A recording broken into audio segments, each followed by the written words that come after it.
कहता रहे मैंने कर दिया उसने कर दिया, हम इन चक्रों में नहीं पड़ते। विपक्ष के पास यह है कि जो हो जाए वो उन्होंने करा दिया, जो नहीं हुआ वो सरकार नहीं कर रही है। तो डबल फॉर्मूला नहीं चलेगा। आत्मविश्वासी हो जाना कि जी मैं ही सब कुछ हूँ और मैं ही करूँगा, मैं ही क्यों नहीं बना। मुझसे बहुत योग्य लोग इस पार्टी में उनकी मुलाकात ईश्वरी प्रसाद गंगवार जी के परिवार से हुई, सुरेश गंगवार जी से मुलाकात हुई और अब खबरें ये आ रही हैं, अटकलें ये लगाई जा रही हैं कि 27 में वो किच्छा विधानसभा से उनको टिकट मिल सकता है या उनकी वो दावेदारी कर सकते हैं। आपको वैसा ही रहना चाहिए। अगर आप कुछ और बनने की कोशिश करोगे तो जो आप मूल रूप से जो आपका स्वभाव है, स्वभाव कहते हैं, स्वभाव मतलब हमारा खुद का भाव, तो अपना स्वभाव बदलना नहीं चाहिए। कौन सी बात कहाँ कैसे कही जाती है, कौन सी बात कहाँ कैसे कही जाती है, ये सलीका हो तो हर बात सुनी जाती है, हर बात। आप पॉलिटिशियन ना होते तो शायर होते या फिर कुछ और? नहीं, अगर मैं पॉलिटिशियन नहीं होता तो शायद पत्रकार होता। अच्छा। मेरी लिखने पढ़ने बहुत रुचि रही है और मैं सामाजिक सरोकारों पर मैं बचपन से निबंध लिखता था। मानना है कि जो आज डूबा है वो कल जरूर निकलेगा सवेरे, जरूर।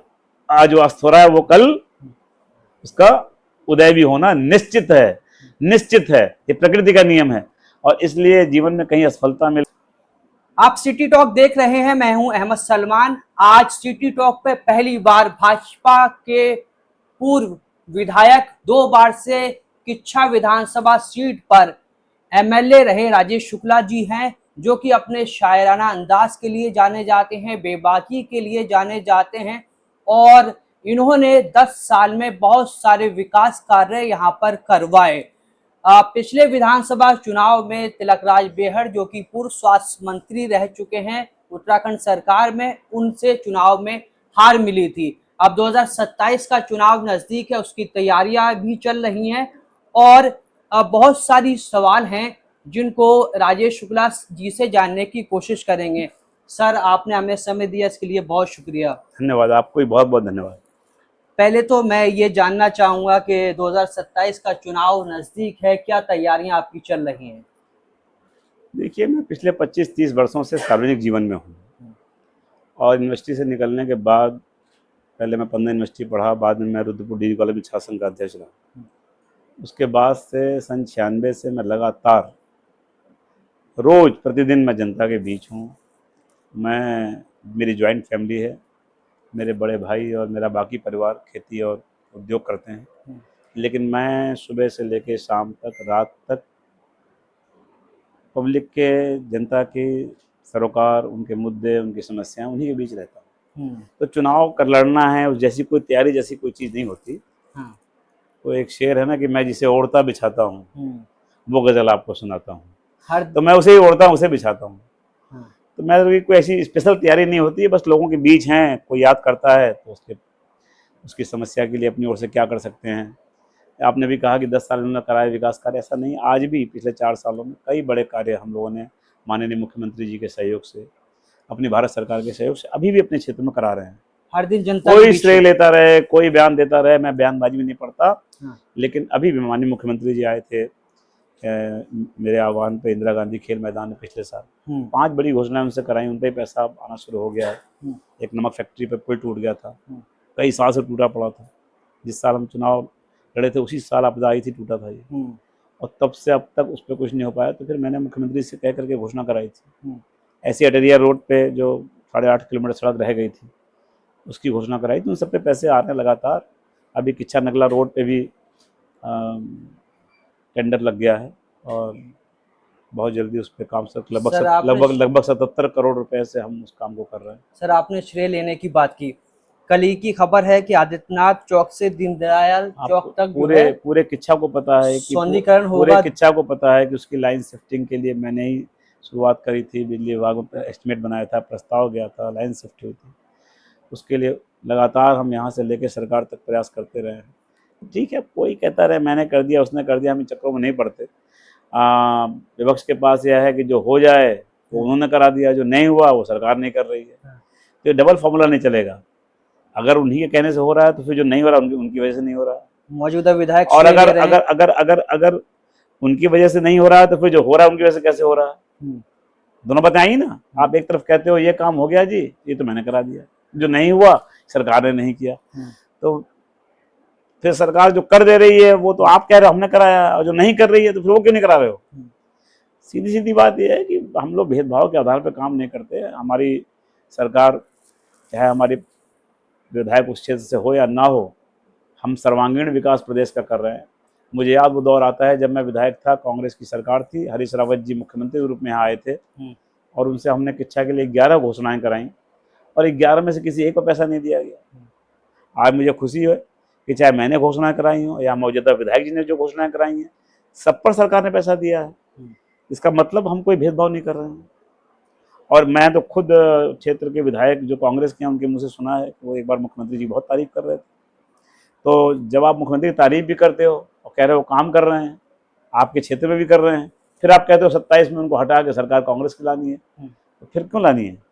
जब वो इतना अच्छा काम कर रहे हैं, आप खुद तारीफ कर रहे हो, तो फिर सरकार कांग्रेस की क्यों लानी है?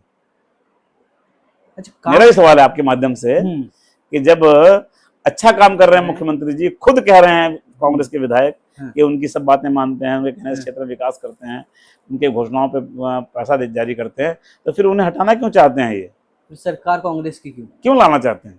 क्यों हटाना चाहते हैं उसका धामी जी को? उनको तो ऐसे व्यक्ति को नहीं लाना चाहिए जो मुख्यमंत्री रहते हुए घोषणा करके उसने एक भी पैसा यहाँ नहीं दिया। वो थे हरीश रावत जी। वापस किच्छा पे आएंगे। ISBT बन गया है, तैयार हो गया है, अभी चालू नहीं हुआ है, थोड़ा सा उसमें काम बाकी रह गया है, क्योंकि जो उसके सामने एक नाला बन के और नाले को कनेक्ट करना है हमने नदी से, ताकि जल भराव की स्थिति ना आए, तो बस वो काम थोड़ा सा बाकी रह गया। उसे पुल डाल करके एक नाला बनना, बाकी सारा काम पूरा हो चुका है। बहुत जल्दी हम उसे जनता को समर्पित कर देंगे। लेफ्ट पहाड़ नहर पे शटरिंग जो है हो रही थी। लेफ्ट पहाड़ नहर पे आपको याद होगा 5 किलोमीटर की घोषणा थी, ये हमने कराई थी माननीय मुख्यमंत्री जी से, और मेरे कार्यकाल में इसमें करीब करीब 1.25 किलोमीटर का पैसा आया था और उस पैसे पे अभी कवरिंग का काम हुआ है।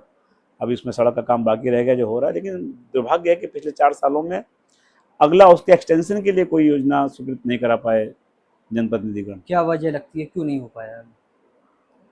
तो वही लोग बता पाएंगे जो उसके लिए प्रयास कर रहे होंगे। मैंने तो जितना किया था उतना सामने है आप, तो अभी हम करा देंगे तो वो कहेंगे हमने कराया है, क्योंकि ये बड़ी भारी है बीमारी है। तो जो काम, जैसे अभी हमने नमक फैक्ट्री का पुल पास कराया, घोषणा कराई, 10,000 लोगों के बीच में मुख्यमंत्री से घोषणा कराई, उस पर ही बेशर्मी से कहा जा रहा है कि जी मैंने कराया है। अभी वो टडिया रोड जो कांग्रेस के टाइम में बड़ी मुश्किल से हम लोग लाए थे और कांग्रेस के टाइम भ्रष्टाचार की भेंट चढ़ गई थी, इस पर SIT भी हो गई। माननीय मुख्यमंत्री जी आभारी हूँ धामी जी का, उन्होंने से PWD को कन्वर्ट किया और हम लोगों के अनुरोध पे वहाँ घोषणा भी की। 4 किलोमीटर का उसका जो पार्ट था, करीब करीब 4-4.25 किलोमीटर का, वो तो शिव अरोड़ा जी के क्षेत्र में था, रुद्रपुर, उन्होंने बना दिया था, इधर का रह गया था। तो पिछले साल मैंने मुख्यमंत्री से घोषणा कराई, उस पर पैसा आया है फाइनल, उसके लगभग बन चुका एस्टिमेट। उसमें कोई टेक्निकल दिक्कत थी तो दोबारा उन्होंने उसको कर लिया, उससे पैसा जारी होना है। तो अभी से गाना गाया जा रहा है कि मैं करा रहा हूँ, जबकि दुनिया को पता है कि पुष्कर धामी जी ने मेरे द्वारा बुलाए जाने पर इंदिरा गांधी खेल मैदान में पब्लिक के बीच में घोषणा की थी। शहर को खूबसूरत बनाने के लिए पहले ही गेट तैयार हो रहे हैं जी। अब मैं उसके बारे में कुछ कहूँगा नहीं, जनता को खुद सोचना चाहिए। वहीं पर बंडिया के सामने आप देखते होंगे एक बड़ा भारी गेट बना है, पता नहीं शायद 1-1.5 करोड़ रुपये उसमें लगा है, कितना लगा है, बड़ी राशि है। मुझे नहीं लगता उससे कोई बड़ा भारी कोई विकास होना है। उसके बगल में पानी की टंकी बनी है, मोदी जी की ये जल जीवन मिशन योजना अब आई है, लेकिन जब मैं विधायक था, जब जल जीवन मिशन योजना नहीं आई थी, तब मैंने, जब बंडिया गांव था, तो गांव को शहरी सुविधा देने के लिए वो पानी की टंकी मंजूर कराई थी। प्रकाश पंजी उसमें पेयजल मंत्री थे, उनसे। आज तो पूरे देश में मोदी जी ने जल जीवन मिशन के तहत पानी की बड़ी टंकी हर गाँव में दे दी, और बाद में मैंने बंडिया को शहर में शामिल भी करा दिया था। आपको याद होगा जब नगर का विकास विस्तार हुआ था तो बंडिया हमने शहर में ले लिया था, लेकिन जब बंडिया शहर में नहीं था तब हमने वो पानी टंकी मंजूर कराई थी। उसी गेट के सामने आप जिसका अभी जिक्र कर रहे थे, बस अड्डा बन रहा है, उसके बगल में एम्स बन रहा है, उसके बगल में डिग्री कॉलेज बन रहा है मॉडर्न। तो हमने तो ये सब काम किए, इन्होंने गेट बनाया। सर, आपने एम्स के लिए जो है आपके टाइम में एम्स आया, बिल्कुल, डिग्री मैं उसके लिए हमेशा पुष्कर धामी जी का और जो हमारे माननीय मुख्यमंत्री हैं और हमारे माननीय देश के लोकप्रिय प्रधानमंत्री मोदी जी का आभारी रहूँगा कि मोदी जी ने उत्तराखंड जैसे छोटे से राज्य में दूसरा एम्स दिया, और मैं अपने भाई, अपने प्रदेश के लोकप्रिय मुख्यमंत्री पुष्कर धामी जी का हमेशा आभारी रहूँगा कि उन्होंने मेरे अनुरोध पर उसे किच्छा में स्वीकृत किया। आपने एम्स जैसी जो परियोजना आई, डिग्री कॉलेज बना, उसके बावजूद जनता ने आप पर भरोसा क्यों नहीं जताया? ऐसा है कि सोने का हिरण नहीं होता है, हम्म, लेकिन जगत जननी माँ सीता भी उसके चक्कर में पड़ गई थी। तो ऐसे ही किच्छा की जनता को कुछ निजी पेड चैनलों के माध्यम से झूठ फैलाया गया, कुछ सजबाग दिखाए गए, बड़ी बड़ी बातें की गई और करके सोने का हिरण दिखाया गया। और आज जनता पछता रही है कि हमसे बड़ी भूल हुई, हमको कहीं ना कहीं धोखे में लिया गया। आपके दूसरा बड़ा कारण था कि हाँ जरा माइनॉरिटी के वोट ज़्यादा है, अच्छा, तो माइनॉरिटी के वोट पूरे हमारे कुमाऊं में पूरे कुमायूं में सबसे अधिक जसपुर में है, उसके बाद किच्छा में है। माइनॉरिटीज तो आपके साथ भी तो जुड़ी हुई है। माइनॉरिटी थोड़ा हम लोगों के प्रति अभी उनका जुड़ाव हो रहा है, लेकिन अभी उसकी गति थोड़ा स्लो है और पिछले चुनाव के समय माइनॉरिटी का वोट हमें नहीं मिल पाया था, अधिकांश नहीं मिल पाया। थोड़े बहुत लोगों ने दिया होगा जो हमारे बहुत नियर एंड डियर हैं, लेकिन अब मैं देख रहा हूँ पिछले 4 वर्षों में माइनॉरिटी का भी मोह भंग हुआ है और उन्हें महसूस हो रहा है कि हमसे कहीं ना कहीं चूक हुई है। और जिस झांसे में, जिस सजबाग में वो लोग आ गए, उन्हें लगता है कि कहीं ना कहीं उनके साथ भी बड़ा छल हुआ है, क्योंकि माइनॉरिटीज़ के लिए भी हमारे मौजूदा विधायक जी कुछ खास कर नहीं पाए। मैं घूम के आता हूँ, क्षेत्र में देख के आता हूँ, कोई भी ऐसा काम माइनॉरिटी युवाओं के लिए या बेटियों के लिए या परिवारों के लिए करने का काम नहीं किया गया। अच्छा, आपके खाते में एक बड़ी उपलब्धि ये है कि आपने सिटिंग जो सीएम थे उनको किच्छा में चुनाव में शिकस्त दी। इस उपलब्धि को किस तरह से देखते हैं? देखिए, जनता जनार्दन फैसले लेती है। मैं ये कह दूं कि मैंने हरा दिया तो बड़ी बात हो जाएगी। हरीश रावत जी बड़े नेता हैं, हमारे बड़े भाई हैं, ये अलग बात है। दीगर बात है कि वो लगातार कई चुनाव केवल यही नहीं हारे थे, उस समय वो हरिद्वार में भी हारे थे और उससे पहले वो लोकसभा का चुनाव भी उनकी पत्नी शायद हरिद्वार से हार गई थी। यहाँ से फिर लोकसभा वो खुद हारे, फिर इस 2022 में वो लाल कुआं से एमएलए लड़े, फिर हार गए। दौर आता है लोगों का, हो सकता है कि इस समय कांग्रेस का बुरा वक्त चल रहा था या हरीश रावत जी के प्रति लोगों का विश्वास कम हो गया था या उस समय करप्शन एक बड़ा मुद्दा बन गया था। आपको याद होगा एक स्टिंग उनका आया था जिसमें कुछ पैसे की लेन देन करके सरकार बचाने की बात थी। तो उन सब बातों से एक प्रदेश में उसमें ऐसा माहौल था कि कांग्रेस के बहुत से लोग कांग्रेस छोड़कर बीजेपी में आ गए थे, कांग्रेस बहुत कमज़ोर हो गई थी। बहुत से कारण, सफलता और असफलता के बहुत से कारण होते हैं, किसी एक कारण से कोई सफल नहीं होता, किसी एक कारण से कोई असफल नहीं होता। तो डेफिनेटली अगर उस समय हरीश रावत जी हारे तो बहुत से कारण हुए होंगे, उसमें कारण मेरा क्षेत्र में काम करना या उपस्थित रहना भी रहा होगा, मेरी लोकप्रियता भी रही होगी। लेकिन मैं कह दूं खाली मैंने हरा दिया, नहीं। मोदी जी का उस समय एक बड़ा और पूरे देश में निकल कर आया था। 14 में मोदी जी आए थे, 17 में वो चुनाव हुआ था, तो पूरा देश मोदी में था। दूसरा, हरीश रावत जी का कुछ फेल्योर था प्रदेश में, वो लोगों ने बड़ी आशाओं के साथ जब वो मुख्यमंत्री बने तो बड़ी उम्मीदें लगाई थी, लेकिन मुख्यमंत्री बनने के बाद जिस तरीके से वो करप्शन की चीज़ों में फंस गए और जिस तरीके से बदनाम हुए और जिस तरीके से उन्हीं के साथी में छोड़कर चले गए, इन सब बातों से मुझे लगता है कि उस समय माहौल उनके पक्ष में नहीं था। जीत के बाद जब आपने वो चुनाव जीता था तो लोगों को उम्मीदें थी कि आपको मंत्री बनाया जाएगा, जी, क्या आपको उम्मीदें थी? और अगर मंत्री नहीं बने तो कुछ बुरा सा लगा कि? देखिए क्या है, मैं अगर आप यहाँ चैनल पे आपके सामने बैठ के कह दूँ कि मेरी कोई महत्वाकांक्षा नहीं थी या मेरी कोई इच्छा नहीं थी, तो राजनीति में जो लोग आते हैं ज़्यादातर महत्वाकांक्षी होते हैं। लेकिन ऐसा भी नहीं था कि मैं अभी यंग हूँ, शुरुआत थी मेरी, अभी मैं दूसरी बार जीता था उस बार। तो अगर उस बार नहीं बन पाया मंत्री तो मुझे लगता था भविष्य में बन जाऊँ, इसी बार शायद जीत गया होता तो शायद बन गया होता। लेकिन मेरा ये मानना है कि मनुष्य को आत्मविश्वासी से ज़्यादा ईश्वर विश्वासी होना चाहिए। हमारे यहाँ मान्यता है कि हमारे प्रारब्ध में सब लिखा हुआ है। हम जिस मैथोलॉजी को मानते हैं, जिस धर्म को मानते हैं, शांत धर्म को, हमारे यहाँ माना गया है कि मनुष्य जातक का जो भाग्य है, उसका जो प्रारब्ध है, ये पहले से तय है, डेस्टिनी तय है। और जब ईश्वर ने जो व्यवस्था आपकी बना रखी है, जो उसे आपको देना है, वो आपको तभी देगा। नहीं दे रहा है तो इसमें भी आपका भला है। तो इसलिए बहुत आत्मविश्वासी हो जाना कि जी मैं ही सब कुछ हूँ और मैं ही करूँगा, मैं ही क्यों नहीं बना। मुझसे बहुत योग्य लोग इस पार्टी में, प्रदेश में भी हैं, देश में भी हैं। जो लोग बने वो कम योग्य नहीं थे।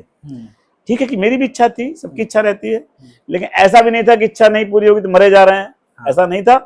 हम आशावादी हैं, ईश्वरवादी हैं, और हमें लगता है कि अगर हम ठीक से काम करते रहेंगे अच्छे से लोगों का विश्वास जीतेंगे, अच्छे से पार्टी के काम करेंगे, अच्छे से देश के लिए काम करेंगे, तो हम मंत्री बने ना बने लेकिन लोगों के संतरी तो जरूर रहेंगे। ये मैं मेरा लोगों विश्वास के दिलों पे तो हैं आप, जी। ये तो मानते हैं पब्लिक। जी। अच्छा, 2027 का चुनाव नज़दीक है। कल एक फ़ोटो जो है बहुत ज़्यादा वायरल हो रहा है, जिसमें सौरभ बहुगुणा जो मंत्री हैं उत्तराखंड सरकार में, उनकी मुलाकात ईश्वरी प्रसाद गंगवार जी के परिवार से हुई, सुरेश गंगवार जी से मुलाकात हुई। और अब खबरें ये आ रही हैं, अटकलें ये लगाई जा रही हैं कि 27 में वो किच्छा विधानसभा से उनको टिकट मिल सकता है या उनकी वो दावेदारी कर सकते हैं। आप क्या कहेंगे? देखिए, मेरा ये मानना है कि टिकट देने का काम हाईकमांड का है। प्रदेश नेतृत्व एक सर्वे करने के बाद और विचार मंथन के बाद हर सीट पर एक दो नामों पर विचार करता है, उन दोनों नामों को या तीनों नामों को या एक नाम को जैसा उनको लगता है लेके सेंटर में जाते हैं। और केंद्र का नेतृत्व तो फिर जो हाईकमांड से हम लोग बोलते हैं, वो उनके अपने सर्वेज होते हैं, लोगों की राय होती है, पार्टी की राय होती है, जनता की राय होती है, इन सब बातों फिर वो लोग विचार करके टिकट देते हैं। लोकतंत्र में सभी को टिकट मांगने का हक है, पार्टी के हर कार्यकर्ता को टिकट मांगने का हक।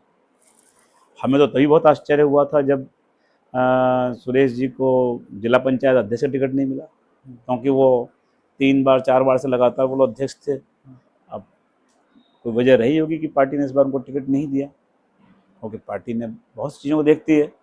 अब पूरे जिले को आश्चर्य हुआ था, लेकिन ये भारतीय जनता पार्टी है जिसको टिकट दे देती है। जैसे मौर्य जी को दिया तो सबने उनको माना, सबने उनको माना, सुरेश जी ने भी माना।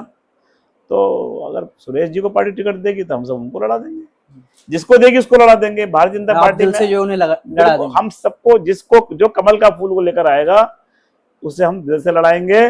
और यदि हमारे दिल का नहीं होगा तो हम पीठ में छुरा मारने का काम नहीं करते, हम धोखा देने का काम नहीं करते, हम अलग हो जाएंगे पार्टी जिसे, लेकिन हम धोखा देने वाले लोग नहीं है। अगर पार्टी में रहेंगे तो जिसको पार्टी टिकट से लड़ाएंगे। आज तक का इतिहास है। अभी मैंने लोकसभा का टिकट मांगा था, अजय भट्ट जी को टिकट मिला।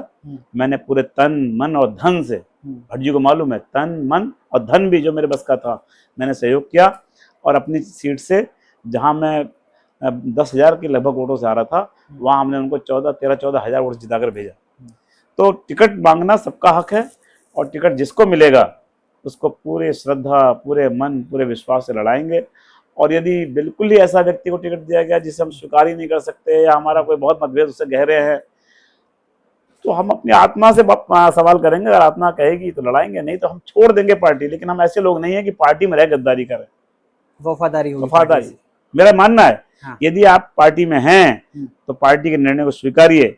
अगर निर्णय आपके आत्मा को झकझोर रहा हो, आपके मन के खिलाफ हो, आप कतई नहीं कर सकते, आप बेशक पार्टी छोड़ दें, लेकिन पार्टी में रह गद्दारी ना करें।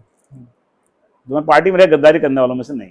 अच्छा, आपकी जो बेबाकी है उसकी चर्चा होती है, जैसे आपने अभी भी इस सवाल पे जिस बेबाकी से जवाब दिया, तो ये जो है कॉलेज टाइम से जब राजनीति में आए थे तब से है या धीरे धीरे? देखिए, क्या है ना कि हमारा साइंस ये मानती है कि आप 9-10 साल की उम्र तक जो आपका व्यक्तित्व बनना शुरू हो जाता है बालक का, 3-4 साल से लेकर 8-9-10 साल तक में, वही उसका एक बेसिक स्ट्रक्चर होता है। उसमें बहुत परिवर्तन फिर आ नहीं पाता। तो जो मानव का विकास की जो प्रक्रिया है उसमें हम जो हमारा स्वभाव बन जाए, हम वाचाल हैं, हम गंभीर हैं, हम हंसमुख हैं, हम थोड़े शाई हैं, शर्मीले हैं, थोड़े उदार हैं, थोड़े कंजूस हैं, बोलने वाले हैं, कम बोलने वाले हैं, ये सब एक हर व्यक्ति का अलग अलग है। और जैसा व्यक्ति ने, ईश्वर ने आपको बनाया है, आपको वैसा ही रहना चाहिए। अगर आप कुछ और बनने की कोशिश करोगे तो जो आप मूल रूप से जो आपका स्वभाव है, स्वभाव कहते हैं, स्वभाव मतलब हमारा खुद का भाव, तो अपना स्वभाव बदलना नहीं चाहिए। खुदा और भगवान ने सबको अलग अलग बनाया, और जिसको जैसा बनाया उसको वैसा ही रहना चाहिए, मेरा ही मानना। दूसरे की तरह नहीं होना चाहिए। हम दूसरा बन ही नहीं सकते। हम किसी को देख के गंभीर बनना चाहें, गंभीर नहीं बन सकते। हम दूसरे को देख के बहुत विद्वान बनना चाहें, हमारे पास कम बुद्धि है, हम कहाँ से विद्वान बन जाएंगे? हमारा मस्तिष्क जितना ईश्वर ने दिया है उतना तो रहेगा ना। तो अब हम किसी गामा पहलवान को देख के हम भी कुश्ती अखाड़े में उतर जाएं, तो हमें हमारी फिजिक जैसी ईश्वर ने बनाई है, हम वैसे ही रहेंगे।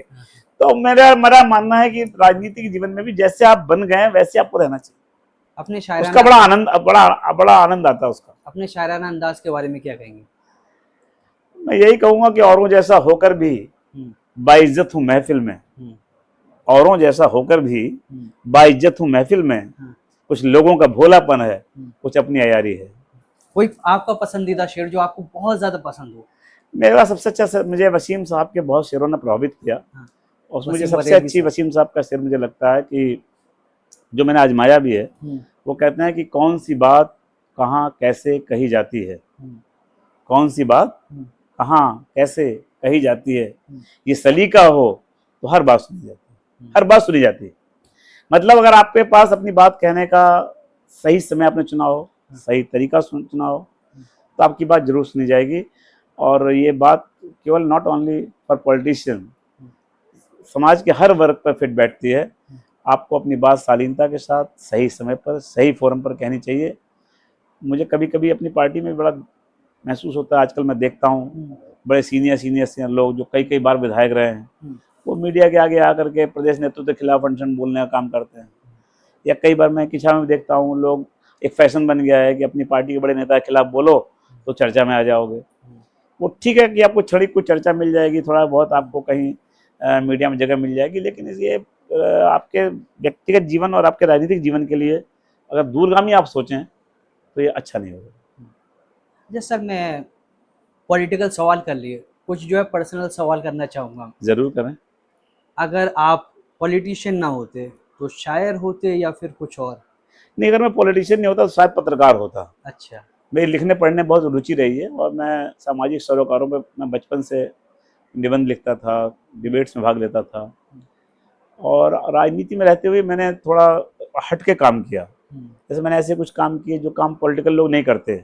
जैसे जैसे मैंने अपने क्षेत्र के जो जब तराई बसाई जा रही थी, उस समय जो फ्रीडम फाइटर्स यहाँ आए थे, जिन्होंने वास्तव में देश को आज़ाद करने के बाद एक दूसरी चुनौती अपने सिर पर ले ली थी, इस तराई को बसाने की। इतने लोग उस समय आए थे। उन सब की याद में एक मैंने बहुत बड़ा स्मारक बनाया वहाँ नारायणपुर में, आप ही के गांव के पास। आप जाके देखें, सबके नाम अंकित हैं। मेरा ये मानना था कि ये 2-3 पीढ़ी बाद लोग भूल जाते हैं कौन था, हम हमारा इतिहास कहा था, हम कहाँ से आए थे। अगर आप ही से पूछा जाए तो 6-7 पुश्त पहले आपके एंसेस्टर्स के आपसे नाम पूछे जाए तो आप बता नहीं पाएंगे। कई बार नहीं, हम ही नहीं, कोई लोग नहीं बता पाते। लेकिन ये इतिहास में रहना चाहिए कि जिसका राष्ट्र के लिए योगदान रहा हो, समाज के लिए योगदान रहा हो, उनको हम याद करें। ठीक है कि पॉलिटिकल चश्मे से हो सकता है उसका मुझे बहुत लाभ ना हुआ हो, लेकिन जो बुद्धिजीवी वर्ग है उसने उसको सराहा, उसने अच्छा माना। ऐसे ही बहुत चीज़ें हैं। जैसे एक बार मैं यहाँ एमएलए था, यहाँ बोर्ड में चेयरमैन कांग्रेस के थे, और मैं मीटिंग में से निकला तो जितने हमारे ये कर्मी हैं अपने जो स्वच्छता के काम में रहते हैं, जिनको हम पर्यावरण मित्र कहते हैं, वो भाई बहनों ने मैं घेर लिया सबने और कहा कि साहब हमें नगर पालिका ने वादा किया था कि हम आपको बूट देंगे, हम पूरे प्रदेश में 3rd आए और अपने मंडल में 1st आए, लेकिन हमें नहीं मिला। तो वो बात एक देखा जाए तो केवल एक शिकायत सी थी, लेकिन मैंने सोचा कि क्यों ना इसमें कुछ पहल की जाए। जो लोग अपने काम से हमारे सफाई के मामले में हमारे नगर पालिका को पूरे प्रदेश में 2nd 3rd पोजीशन पर ले गए हैं, कुमाऊं में 1st लाए हैं, उनका सम्मान वैसे किया जाए। तो मैंने उन सबको बुलाया, 184 लोगों को, और अपने पास से ही, क्योंकि मेरे पास ऐसा कोई फंड नहीं था मैं कर पाऊँ, मैंने अपने पास से उनको वस्त्र और जूते ये सब दिए। ये बड़ी बात नहीं थी, बड़ी बात ये थी कि मैंने उन सबके पाँव पखारे खुद। मैंने 184 लोगों को बिठा के, मैंने, उसमें कुछ महिलाएं थी तो मैंने अपनी पत्नी को साथ में लिया, जो बहनें थी उनको हमारी पत्नी ने और हमारी पार्टी के अन्य महिला बहनों ने, और जो पुरुष लोग थे उनको मैंने, और मेरे पार्टी के अन्य जो मेरे भाई थे, हमने सबके पाँव धोए, उनको सम्मान दिया। तो वो थोड़ा एक डिफरेंट तरीके से सोचता हूँ मैं लोगों को। जैसे बीजेपी में रहते हुए माइनॉरिटीज़ के लोगों से दूरी ज़्यादा रहती है लोगों की। आप देखते होंगे मेरे यहाँ बहुत लोग, अभी आप ही बैठे थे, बहुत लोग आए थे, आते हैं, वो वोट देंगे नहीं देंगे अलग प्रश्न है, लेकिन वो ये अधिकार समझते हैं, मेरे पास आते हैं, मुझे अच्छा लगता है, और जो मुझसे बन पड़ता है उनके लिए करते हैं। ना आपको लोग पसंद कर सकते हैं, ना पसंद कर सकते हैं, नज़रअंदाज कोई नहीं कर सकता। कोई नहीं कर सकता। क्यों? इसलिए नहीं कर सकता कि भाई वो क्या है कि दिया हूँ, दिए का फर्ज अदा कर रहा हूँ मैं, अंधेरों से कहो रोकें, उजाला कर रहा हूँ मैं। तो जिसे उजाला करना है, जो दिए की तरह जलना है, उसको कोई कैसे नजरअंदाज कर सकता है? अंधेरा भी उसका कुछ नहीं बिगाड़ सकता, क्योंकि जहां तक उसके अंदर ताकत है वो रोशनी वहां भी फैला देगा। आपके अंदर इतनी विजडम है, ठीक है जी। तो अगर किसी को अपने अंदर विजडम लेके आनी है तो क्या करना पड़ेगा? देखिए, एक शेर है बशीर बद्र साहब का कि हर धड़कते पत्थर को लोग दिल समझते हैं। हर धड़कते पत्थर को लोग दिल समझते हैं, उम्रें बीत जाती हैं दिल को दिल बनाने में। तो क्या है कि कोई एक दिन में आप नहीं कर सकते। आपके अंदर एक ऐसा हृदय होना चाहिए कि आप लोगों की पीड़ा को अपनी पीड़ा समझें, लोगों के सरोकारों को अपना सरोकार समझें, लोगों से घुलने मिलने में, उनसे रिश्ते बनाने में, उनसे मिलने जुलने में आपको कोताही ना हो। किस आपके अंदर ये ना हो कि इसके या मैला कुचैला है, इसके अंदर से पसीने की बदबू आ रही है, या इसके अंदर मिट्टी धूल लग से सने से कपड़े हैं, ये मेरे सोफे में नहीं बैठ सकता। इस तरह का अगर भाव रखेंगे तो फिर आप लोगों के से जुड़ नहीं सकते। और जब तक आप लोगों से दिल से नहीं जुड़ेंगे तब तक आप सीख नहीं पाएंगे। अगर आप सीखना चाहते हैं, क्योंकि समाज का हर वर्ग, हर व्यक्ति आपको कुछ ना कुछ सिखाता है। केवल जो तालीम हम किताबों की लेते हैं वही हमें शिक्षा नहीं है। वो तो हमारा एक तरह का ज्ञान हो गया कि हमको एक कुछ थ्योरेटिकल या चीजें हमको मिल गई, साहित्य से मिल गया, उससे मिल गया, विज्ञान से मिल गया। बट जो जीवन के उतार चढ़ाव हैं, जीवन में जब आप लोगों के बीच जाते हो और जो लोगों से सीखते हो, वो आपको एक परफेक्ट बनाता है। उससे जो विजडम आपको प्राप्त होगी वह किताबी कीड़े वाला ज्ञान नहीं होगा। वह ऐसा ज्ञान होगा जो धरातल से जुड़ा होगा, और उसका ज्ञान लेने के बाद फिर आपको कोई मूर्ख नहीं बना सकता। आपने हीरोज की बात की, कुछ ऐसे लोग जिन्होंने आपके व्यक्तित्व पर बहुत ज़्यादा असर डाला? देखिए, मैं एक स्वतंत्रता संग्राम सेनानी का पुत्र हूँ, इसलिए राष्ट्रवाद मुझे विरासत में मिला। मैंने बहुत से अपने शहीदों, सेनानियों की जीवन से जुड़ी हुई जो उनके साहित्य था उसको पढ़ा भी। जैसे राम प्रसाद बिस्मिल जी को मैंने पढ़ा, अशफाक उल्लाह खां को पढ़ा। अशफाक उल्लाह खां मुस्लिम थे, लेकिन मरते समय, फांसी पे चढ़ते समय उनके मन में तमन्ना थी कि मेरे धर्म में तो पुनर्जन्म नहीं होता, लेकिन काश अगर मुझे अल्लाह मिल जाए तो मुझसे जन्नत नहीं मांगूंगा, पुनर्जन्म मांगूंगा। क्योंकि राम प्रसाद बिस्मिल कहते हैं कि मैं दोबारा लौट करके आके इस देश को आज़ाद कराना चाहता हूँ, कि मैं गुलाम देश को छोड़ के जा रहा हूँ, लेकिन मैं मुसलमान हूँ, मैं पुनर्जन्म की बात नहीं कर पाता हूँ। अगर हाँ खुदा अगर मिल गया कभी तो अपनी झोली फैला दूंगा और जन्नत के बदले उससे पुनर्जन्म मांगूंगा। इट मीन्स कि एक मुस्लिम जो बिल्कुल पांचों वक्त का नमाजी हो, वो भी राष्ट्र के लिए इस बात को तैयार है, भले मेरे धर्म में पुनर्जन्म नहीं है, लेकिन मुझे अल्लाह मिल जाए तो मैं उससे पुनर्जन्म मांगूंगा, ताकि मैं दोबारा आके अपनी भारत माँ को आज़ाद करा सकूं। तो इस तरह के वातावरण में हम लोग पले। बचपन में मेरे पिताजी स्वतंत्रता संग्राम सेनानी थे, गांधीवादी नेता थे। उन्होंने भी सारा जीवन समाज की सेवा की, मुझसे बड़ा इंस्पायर्ड रहा। शुरुआती दौर में चूंकि मेरी फैमिली कांग्रेस की थी, तो मैं स्टूडेंट कांग्रेस से मैंने शुरुआत की। नारायण दत्त तिवारी जी इस क्षेत्र के उस समय नेता होते थे बड़े उत्तर प्रदेश के, उनसे बहुत कुछ सीखने को मिला। उनकी विनम्रता, उनका विकास के प्रति जो उनकी सोच थी, उससे मैं बहुत प्रभावित हुआ।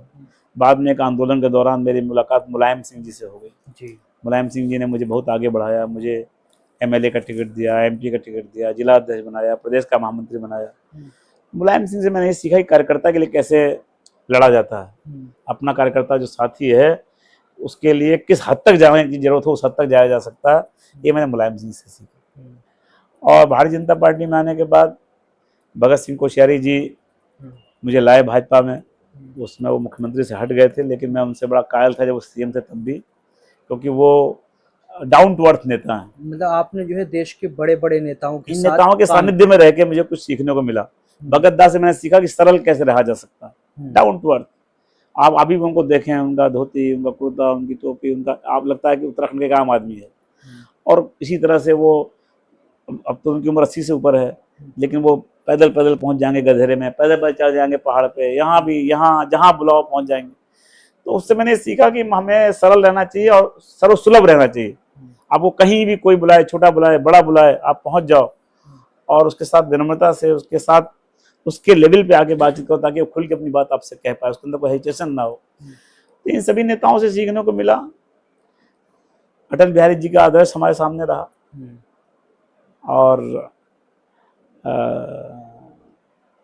राजनीतिक एक परिवेश मुझे परिवार से मिला शुरू से, बचपन से, जिसका बड़ा गहरा असर मुझ पे रहा। जो है स्वतंत्रता सेनानी, मेरे पिताजी स्वतंत्रता सेनानी थे, और इस तराई को बसाने में उनका बड़ा योगदान था। उस समय गोविंद बल्लभ पंत जी जो उत्तर प्रदेश के मुख्यमंत्री होते थे और जवाहरलाल नेहरू जी जो भारत के प्रधानमंत्री थे, उन दोनों ने उनको एक काम सौंपा था और उन्होंने बड़ी निष्ठा से किया।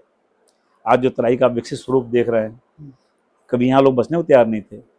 यहाँ ऐसा जंगल था, ऐसा मलेरिया था, ऐसा शेर था, जानवर थे भयानक, कई लोग मारे गए, काल कवलित हो गए। उस स्थिति में उन लोगों ने यहाँ आकर के उस चुनौती को स्वीकार किया और एक विज़न लेकर चले।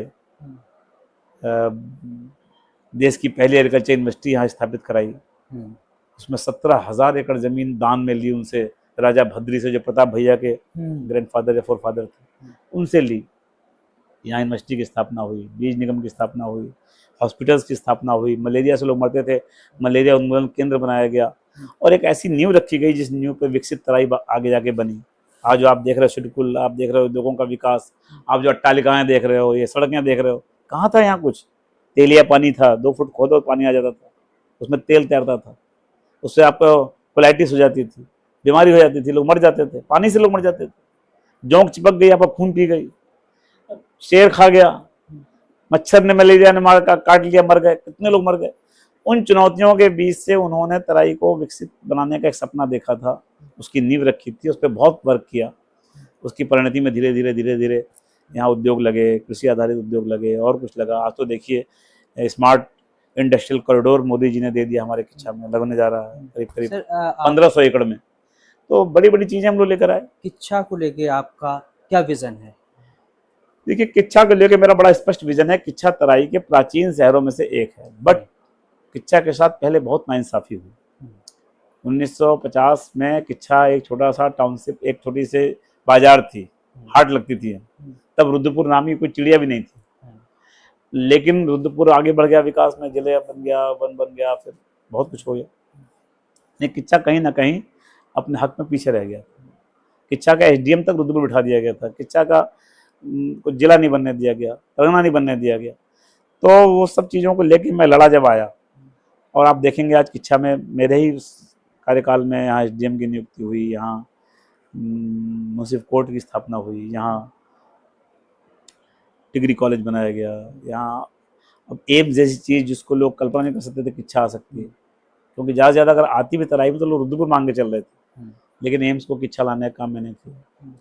तो मैंने एक सपना देखा था कि किच्छा को एक विकसित शहर बनाना, इसीलिए मैंने किच्छा की बाउंड्रीज बढ़ाई। किच्छा के आसपास के ऐसे गांव जो विकसित शहर के में आ गए थे, उनको मैंने नगर पंचायत या नगर पालिका बनाने की कोशिश की, जैसे सिरौली कला को, जैसे लालपुर को, जैसे नगला को, ताकि वहाँ पर भी शहरी विकास के से उन्हें जोड़ सकें। किच्छा एक धीरे धीरे एक नगर, एक क्लास का नगर बने, फिर वो महानगर में तब्दील हो, ऐसी हमारी कार्य योजना थी। इसीलिए किच्छा शहर के बीच से बहने वाली पहाड़ नहर को कवर करने का मैंने प्लान किया। किच्छा के आउटर पर मैंने 16 एकड़ में एक विशाल गोविंद बल्लभ पंत जी की 100 फुट की प्रतिमा लगा करके एक पार्क बनाने की कोशिश शुरू की थी, जो मेरे एमएलए ना बनने से इस बार रुक गई। कहीं ना कहीं किच्छा जो एक तीव्र गति से विकास की ओर दौड़ रहा था, वो कहीं ना कहीं इन 4 सालों में पिछड़ा है, ठहर गया, एकदम ब्रेक लग गई। एक दौड़ती हुई ट्रेन को जैसे ब्रेक लग जाए, इस तरीके से 2022 में किच्छा में लोगों ने ब्रेक लगा दी। जो भी मैं अपनी गलती मानता हूँ कि मैं लोगों को समझा नहीं पाया, लोगों को अपना विजन बता नहीं पाया, सही से मैं लोगों को कन्वे नहीं कर पाया, या कहीं ना कहीं अगर लोगों में कुछ लोगों ने गफलत फैलाने की कोशिश की तो मैं उसको वो गफलत दूर नहीं कर पाया। तो मैं से अपना फेल्योर मानता हूँ, मैं लोगों की फेल्योर नहीं मानता, बट मेरे फेल होने से नुकसान किच्छा का हुआ, क्योंकि मुझे लगता है कि शायद मैं इस बार जीता होता तो, चूंकि धामी जी इसी जिले से थे और हमारे भाई, हमारे मित्र हैं, और उनके मुख्यमंत्री रहते हुए हम लोग किच्छा को और बहुत ज़्यादा आगे बढ़ा सकते थे, as a MLA, as a minister, as a guardian. Rajesh Shukla ji Kichha के युवाओं को क्या संदेश देंगे? मैं तो यही कहना चाहता हूँ कि जीवन में हिम्मत मत हारो, सफलता जरूर मिलेगी। अभी हम लोगों ने छठ मनाई है, छठ में भी हम पूरी दुनिया जो है उगते सूरज को सलाम करती है, लेकिन हमारे यहाँ पहले डूबते सूरज का अभिनंदन होता है। क्यों? हमारा ये मानना है कि जो आज डूबा है वो कल जरूर निकलेगा सवेरे, जरूर। आज जो अस्त हो रहा है वो कल उसका उदय भी होना निश्चित है, निश्चित है, ये प्रकृति का नियम है। और इसलिए जीवन में कहीं असफलता मिले, कहीं कोई फेल्योर हो, कहीं कोई आपकी आशातीत चीज़ें ना मिल पाएँ, आप कतई निराश ना हो, और अक्सर लोग कहते हैं कि आप आत्मविश्वासी बनिए, मैं एक कदम और आगे कहता हूँ, आप ईश्वर विश्वासी बनिए, क्योंकि ईश्वर ने आपके लिए जो तय कर रखा है वो आपको जरूर मिलेगा। आप ईश्वर पर विश्वास रखें। शुक्रिया सर। बातें तो बहुत सारी करने को है, मगर समय सर के पास कम है। और अब हम जो सिटी टॉक किच्छा में एक पोर्टल है, और हम लगातार आपको बहुत सारे लोगों से मिलवाएंगे, और शुक्ला जी से और भी जो है बहुत सारी चीज़ें हैं जिन पे बात करेंगे। तो अभी हमने राजनीतिक और इनकी पर्सनल लाइफ के बारे में बहुत सारी चीज़ें जानी, आपने समझी। आप इन सारी बातों को लेकर क्या कुछ सोचते हैं, क्या कुछ समझते हैं, आप अपनी प्रतिक्रिया ज़रूर दें। नमस्कार, सिटी टॉक का बड़ा आभारी हूँ कि सिटी टॉक ने आज मेरा इंटरव्यू लिया, और मैं चाहूँगा कि किच्छा नगर और आसपास के जो समाज से जुड़े हुए मुद्दे हैं, जो सरोकार हैं, उन पर आप मुखर रहेंगे, क्योंकि आप एक बहुत बड़ा माध्यम है, चौथा स्तंभ हैं। आपके जरिए भी समाज की बहुत समस्याएं आगे आती हैं, जिससे लोगों का भला होता है। शुक्रिया सर।